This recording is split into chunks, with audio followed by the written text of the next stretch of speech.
Good morning, everyone. Thank you so much for coming and watching Executive Speakers on Speaker Zoomcast. I'm so fired up because I have one of my favorite people in the whole wide world on the show with me today, my best friend from high school, Jenn Lim. Jim, how are you today? It's been so long. I can't believe I'm doing well. It's good to see you. And It's so since good the to last see you. reunion, you even look better than ever. Oh, that's so great. You've not aged a day since high school. Not a day. You actually look better now than you did in high school. Yeah, that's what they call a Zoom filter. Oh, you know what? Hey, props to the Zoom filters, right? I mean, the people who are in the Zoom labs and they're like, what can we do to make people like us more? Zoom filter. Yep, they hit it. Zoom filter. So for those of you who don't know Jenn, besides being my best friend from high school, she is also the CEO and former Chief Happiness Officer, now Chief Humanity Officer at Delivering Happiness. She's the creator of the first culture book at Zappos.com, and she inspires others to actualize their own sustainable culture for positive ROI. And the big reason why we're chatting today is because she has a surprise for the world, a new book. Amazing. Thanks for showing it. It's awesome that you have it because it's not even out yet. So I know that's because that's how special you are. I was about to say our relationship is that good that I get the book before anyone else does. And so if anyone questions the fact that we were best friends in high school, they could look at the book and be like, oh my gosh, like they're totally best friends now. So, okay, let's chat about this. So talked about a title change. So you were the Chief Happiness Officer at DH, and now you're the Chief Humanity Officer. And I know I know a lot of thought went into that. So talk about that transition and why you thought it was important, especially kind of around the new launch of the new book, to kind of make that title change. Yeah, I think for me, I mean, there's a reason why it was like, I didn't have a sense of, I mean, this book was due 5 weeks after Tony, my co-founder, my best bud, passed away. And luckily I have good publishers that understandingly gave me more time to write it. And then all of a sudden, I had to reframe things. I had to rewrite stuff. Most of the content was the same, but I realized there was something beyond what we had done in the past. And happiness, is so important. Mm-hmm. But what 2020 is like, what that experience was for all of us, not just me. I like to ask people, where were you in 2020 BC, which is 2020 before COVID? Before COVID. And now it's that there's a whole new frame of what does even happiness mean anymore? So that's where I was touching into all these topics from the pandemic into, all these lead-ins of 2020, from that to the recession to, social unrest. And then ultimately Tony's passing in November. I had to really reach down deep in myself and ask myself, what have I been doing in the last 10 years, 20 years about this happiness stuff? And for me, it was not enough anymore. So that's why it's Beyond Happiness, because for me, it was tapping into, of course we want to be happy, but there's also a layer of humanity that we need to tap into now. Yeah. And what happened in 2020 was I call it the reset on humanity. And that's why the shift of title, it's not leaving happiness behind. It's saying, that's so super important, but there's more. And that's what I was trying to dive into in my book. Yeah. Very cool. Great answer. And like I said, I think 2020 gave everyone a reason to, like you said, reset, reevaluate, because it was kind of a forced thing. Everyone talks about, I think, using your terms, BC, before COVID, hey, I need to take some time to really sit down and reflect and think about what I'm doing with my life. But it's like COVID kind of just forced that change on people. I think too, it forced it on a lot of companies. And one of the things I'd love to get your thoughts on. So New York Times did an article a few weeks ago about the Great Resignation, about people who are resigning from work, basically saying, hey, I'm not going back to the office or kind of the old structures of work and everything. And so I'm curious, I mean, you being a corporate culture person, I mean, how did you view that article and was like, hey, this totally makes sense to me? And what is the marketplace, not the marketplace, but kind of the workforce clamoring for in this? Yeah. So I mean, I think it's totally on point in terms of what you're bringing up with the Great Resignation. Like when I saw that, and I think one of the stats I saw was 4 million people in the US alone quit their jobs in April of this Yeah. year. And I think it's probably been steadily increasing since then. Um, and that to me, and a lot of these people had no next job. Like they were Right. just like, no, we're done.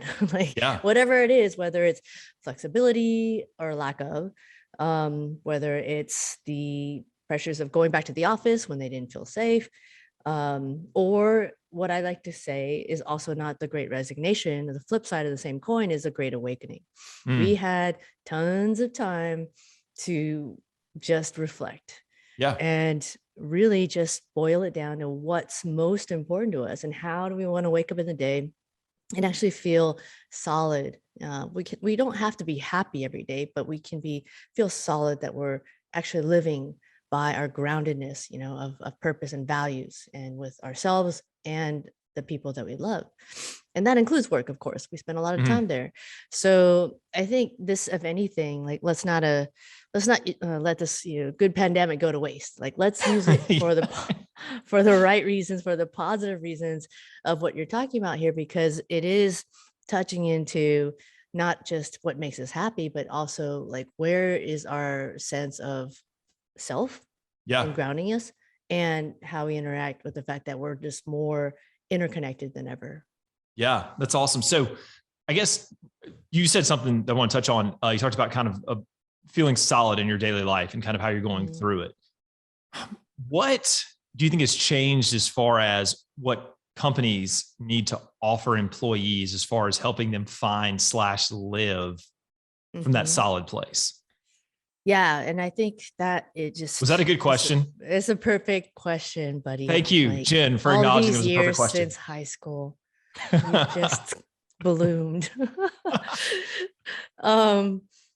So what I really wanted to hone in on the book is like, number one, we start with ourselves. And that's the first thing we got to be real too. We can't be just like, oh, this is what's good, this is what's strong, and this is my strength, but it also what's, what, not our highs, just also our lows too. Not our strengths, but also our shadows that we have to face as human beings and adults. So once we get that and get a more authentic, reflection of that, then it's that much more natural and organic to ripple that out to our teams. And there's a reason why people are leaving. There's a reason why there's a Great Resignation that's going on with the awakening, is that people want to be treated as human beings. And I know that sounds so trite, but that's the reality of it. Yeah. And so one of the exercises I share in the book is basically called the Wheel of Wholeness. So instead of talking to your teams and talking to your leaders as like what they bring from a skill set, or what they did from a performance side, the Wheel of Wholeness introduces, if you could imagine like a pie, and there's all these different slices of the pie. Each pie piece represents something else that's not just related to work per se. It's related to them as a human being. So pieces could include where are you mentally? That's a big topic right now. Where are you emotionally? Where are you relationally? Where are you financially? And I want to be honest and being able to open that dialogue, because we all are in that place of, we've got bills to pay.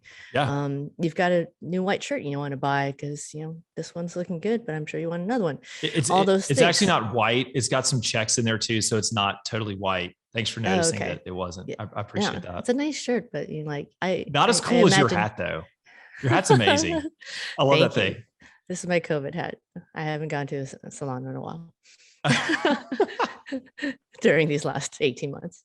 But hey, like I said, you totally pull the hat off well. So it's just like, you just, it's like, can you do anything that's not cool, Jenn? Like, that's my question. No, the answer is no. Everything that Jenn does is cool. Obviously you don't know me that well then.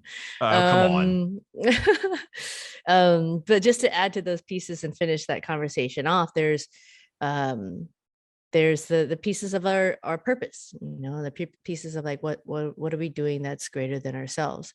And when we bring that to the dialogue with our teams and say, hey, this is how I'd like, you to rate yourself on a scale of 1 to 10 for each of these pieces. Where are you right now? Yeah. And it's not to say we're going to fix everything. It's more to say, like, we're going to hold a mirror to ourselves, to our team, and not necessarily be the mechanic of it all, but just say, hey, we want to do something different now because the world needs it. And we, need you to be a part of this team to succeed and be productive and meet our goals, et cetera. And this is how we're going to do it. We're just going to be real because we want to understand where you're at and just have this constant dialogue. It becomes a journey as to, hey, let's meet these goals. At the same time, how can I support you? And then therefore they get supportive of you as well as a leader. They're like, oh, wow, this person's being vulnerable and showing me that his or her life isn't perfect. Like there's a lot of stuff that they're going through too. That is the most important piece, I think, of where we are with this resignation or awakening. So I'm so glad you're following the outline that I sent you of exactly what I want you to say, because you just dovetailed perfectly into my next question. What outline? Just kidding. Oh, all right. Yeah, right outline. This is, we're just totally vibing this well. Okay. So one of the things that you have always talked about is being your most authentic self and be able to bring that to the workplace. Mm-hmm. So, and you mentioned too, kind of the balance between, being human centric as an office versus, as a corporation versus paying the bills. Right. Mm-hmm. So if you're looking at, just designing a week, say I'm a leader trying to design a week where it's like, okay, I know we've got to make money because we got to keep our doors open so we keep people employed. But I also know that I want to help people along this journey of discovering and also helping them live their most authentic selves. What does that look like as far as, I'm really kind of get down the weeds, like time allocation or like day allocation, like in a week or in a month, or is it like a retreat? Where would you start with that question? Yeah. So I like the fact that you're getting practical here, because a lot of these concepts are just, like words thrown on the wall, like what's your purpose now? What are your values? Are you living? And to me, those things are important, but then you have to get to the how. Yeah. And so, nice transition. But basically the fact that that's what I'm here for. I'm here to help you hit your transitions, Jenn. I just called you Jim. I know you. I can be Jim. That's my brother. But okay, cool. We're related. James, Jen, Steven, whatever. We're all the same. My brother's Scott, so you can call me. I answer to Scott too, so Oh, okay. All right, Scotty. So, all right, Jimmy. So on the practical side of things, the way I would think of it, and I won't go too much into the weeds because we don't want to, because that gives away your workshop, right? So it's like, no, well, I don't mind giving that away. It's just more of like, is it going to be that interesting for people to hear? The answer is yes. Anything you say is interesting. So the answer is yes. I'll just go to answer that question for you, Jenn. Thank you. Wow. If I ever have a bad day, I'll call you up, Scotty. So the practical ways to do it is, number one, you do it for yourself. Like there's exercises in the book. You define your purpose and you define your values. And it doesn't have to be this, sometimes it gets really, feels like a little disarming. Like, oh my gosh, what's my purpose? What's my values? Yeah. In the book, it's just makes it really simple. Purpose is, a draft purpose could be, number one, what are you energized about? Like what gets you amped up, or what gets you pissed off? What gets you fired up?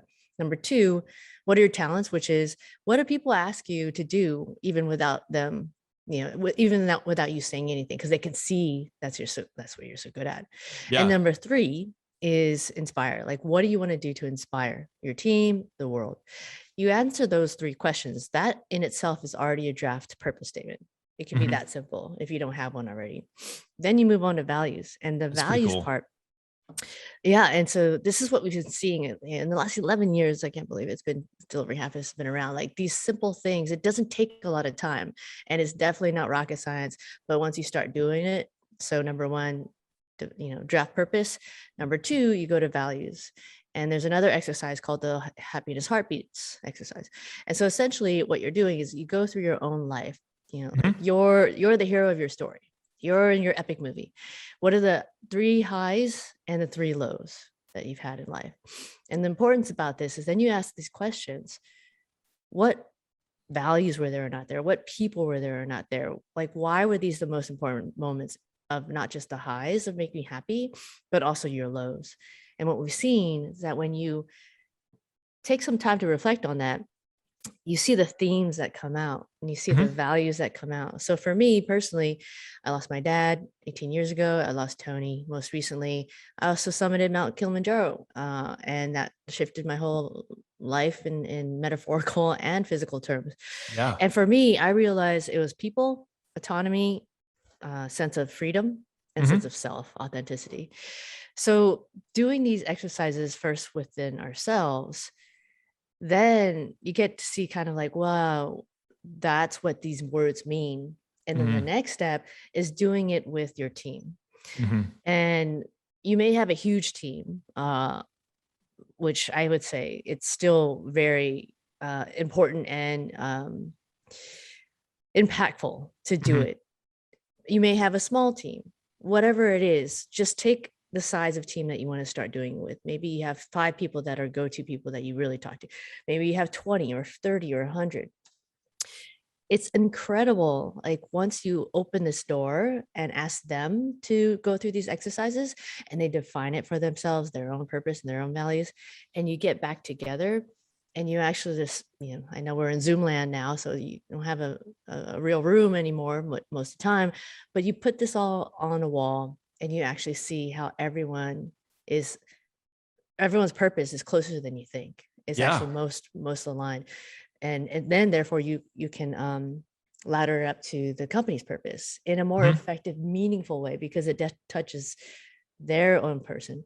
And you do the same thing with values, and that's called the values or purpose alignment exercise that we have. And that in itself, again, doesn't take tons of time, but it sparks the conversation. Well, I think it's cool too, because go it ahead. can be an incredibly overwhelming process if you sit someone down in a room like, hey, 30 minutes, write out your mission statement in life. Like that's an overwhelming thing. But the thing that I love is whenever you say, what do people ask you to do? Because it's a very kind of thing where it gets you out of your own self and your own, like, okay, what kind of person do I want to be versus like, I feel like it can eliminate some good ego and bad ego on both sides. Whether it's like, hey, I'm worthless. People won't like, I don't have any worth versus like, oh, like I want to be this. But I think it's so cool. It's like, just what do people ask you to do? And I think that's so telling of just like how the world perceives you and also sees you as being valuable, because people ask you to do stuff. Right. Yeah. So like I said, I think that is, I don't know. Like I said, that was a really cool thing. Whenever I read it, I was like, oh, it makes so much sense. It's great. So awesome that you're doing that. Hey, so I want to shift the conversation, talk a little bit about, just kind of expand on this whole thing about people ecosystems. Because I know it's something you talk about in the book, and just kind of aligning with people ecosystems. And so, I want to start too, because I know you, Jen, I know that the words you use are very deliberate and thought after. Why the word ecosystem? The ecosystem concept actually, I guess I've been using it in different ways for a while. And basically it's everyone you touch. Like as a leader or as an organization, we have customers, but we also have obviously colleagues, and we have suppliers and vendors, and and all that throughout the line of whatever we touch in the ecosystem. What came to life for me as I was researching and trying to capture everything in this book was this idea of greenhouses. And so I really wanted to keep it in a way to show that we learn so much from nature. And one of the things that really stuck with me along the way is that I get inspired by it all the time. And one of the things that I learned is so basically Darwinism is based on it's not the strongest or the smartest that actually survive. It's those that are most able to adapt. And I took that to mean for those, animals out there that can adapt, they're the ones that are going to survive, if not thrive, Sure. like the dolphins, the whales, the things that we talked about. Sharks, whale sharks, awesome whale sharks. They're there for a reason. And so what I learned from that is that if the more we as human beings can mimic those that not just survive, but thrive in nature, the more we as organizations and therefore teams can also thrive too. So that's why I use the metaphor of ecosystems. And I also introduced more about the metaphor of our greenhouses. Like I think as leaders, we all want to grow other greenhouses. And Tony used to say about how we shouldn't, as a leader, be the tallest tree or be the tallest plant or whatever. And there's been a firm belief in that. At the same time, I use greenhouses and ecosystems to remind us that we need to nurture our own greenhouse as well. It's kind of the whole metaphor of, being in a plane and making sure you put on your oxygen mask on first, that kind of thing. We might have forgotten that because we're not on planes much anymore, but that's, counterintuitive, but the truth. So the metaphors around ecosystem and greenhouses is like, make sure you're nurturing your own greenhouse as you're growing others. And then you can build these people ecosystems in a way that you see all the interconnections of how it all works. And a practical way to do that is, as a leader, as you're making decisions, not only ask yourself, like, what's in this for me or what's in this for my team, but also ask what's in it for all. And if you can answer both those questions, not just one or the other, then you're actually seeing the long-term view of like how ecosystems can actually thrive and not just survive. And I think too, you talk about kind of going beyond happiness and kind of answering that question of not what's best for, going beyond what's best for me, but going to the best for we. Again, kind of moving to this whole bigger concept of, looking at things from a society, company, unit, however you want to. So that's pretty cool. What was the most fun thing about writing this book? What did you enjoy the most about writing this book? And you have to say something. You can't say nothing. Okay, Jen, like you have to have an answer. Well, I laugh because this was harder than climbing Mount Kilimanjaro. And the reason why was because of everything that happened in 2020. And then, like I mentioned earlier, put Tony passed it before, 5 weeks before it was due. But to look on the, silver lining side of what I did appreciate from writing this book was what I decided to go back to Lake Tahoe. So Lake Tahoe's very near and dear for my family. I grew up there. And then Tony and I went to Tahoe to write Delivering Happiness, or to work on it. And that was a magical time. And so before all this, like before he passed kind of thing, I decided I'm just going to go back to Tahoe.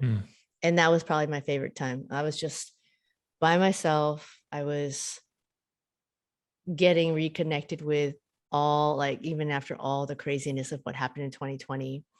And I don't know if you're a nature person, but like being able to just get out of the house, especially after COVID, and just sit at the dock and just chill. I think that was probably my favorite time of writing this book. I'm sure it's a good creative outlet for you too. Just kind of be around, be inspired, and freshen yourself up, refresh yourself. So from this book, look at the cover again, because I have it. Awesome. If you could pick one conversation that you hope that this book either promotes or starts, what would it be? It would be the most simple one, in my mind, of not knowing where the book was going to go when I started it and where it ended. And it'd be the question around, what does beyond happiness mean to you? If it's not just happiness anymore, because we all experienced a lot of days, some more than others, that were not happy since 2020. Then that would be the conversation starter I would have for the next piece of this ongoing journey and conversation. Cool. Very, very good. So a couple practical things. Book is due out in 2 weeks. Yeah. It's crazy. Crazy, exciting stuff. How do you, I'm going to switch over to your keynote, to your kind of your speaking.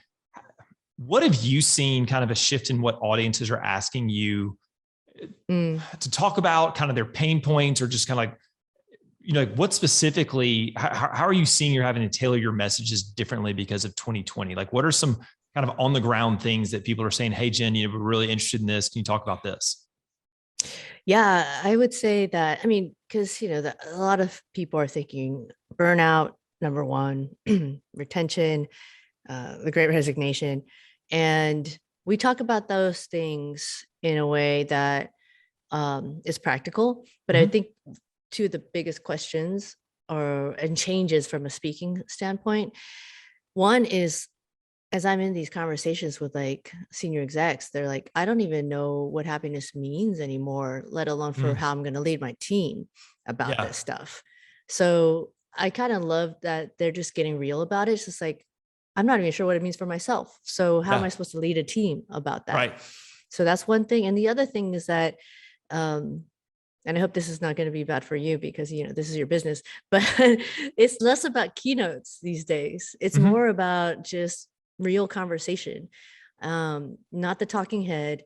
It's more about interacting with the clients that, pay good money to get us to talk, and having that keynote, especially in Zoom land, people are just like zoning out. They're looking on their phones, they're looking for the next cup of coffee, and they're there because they have to be there.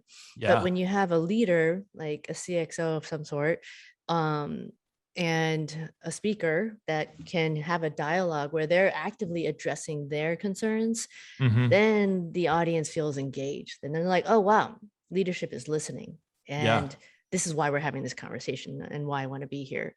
So I think those are probably two of the biggest things I've seen so far.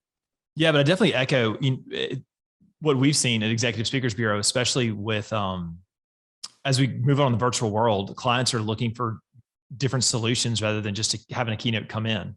One of the things like, how can they make it interactive? How can we make it different? And I think too, we're seeing a lot more people are saying, hey, we want multiple sessions with a speaker where it's not just an hour in, keynote, boom, they're gone, maybe 10 minutes of Q&A. They're wanting something that's more in depth. They're wanting something that's more impactful, where you can kind of really get down in the weeds and really get down into a conversation. But also too, I think that it's something for keynote speakers where, it's not so much, hey, we're bringing you in as a keynote speaker, we're bringing you more as a thought leader. We really want to dive into your thoughts on whatever topic it is and see how you can continue to inspire, change, encourage, challenge our organizations, which, is definitely a shift from our industry, as because for a while it's just, hey, 45 minutes on stage. Thanks so much. Appreciate it. Maybe we'll talk in a couple of years. To no, we need someone who is more engaged, understands our company better, and looking for a longer term relationship, which is scary because it's new, but it's also cool because you've got more opportunities for impact, more opportunity for a deeper relationship with the client, and really helping out organizations. Yeah, and just to build on that, it is exactly what I think we were looking to happen, because we all know the rah-rah sessions of keynotes was exactly that. Like, people get excited and then go back to the way they worked on Monday, but we can't do that anymore. So the whole idea that it's a longer journey and there's a more sustainable way to make these changes in our lives and therefore support each other is like exactly, I think, where we're at, which is exciting. Cool stuff. All right. On that note, it's time to turn the page. You ready for 3 random questions, Jenn? Oh my gosh. You're going to be so good at this. Maybe. Maybe. I don't know. Maybe. You're so confident in the maybe in one breath. I love it. That's hilarious. Yeah. Okay. So here's how we play. So I'm asking 3 random questions. All right. Yeah. And basically, if you get it right, awesome. If you get it wrong, then you're not as smart as you thought you were. Okay.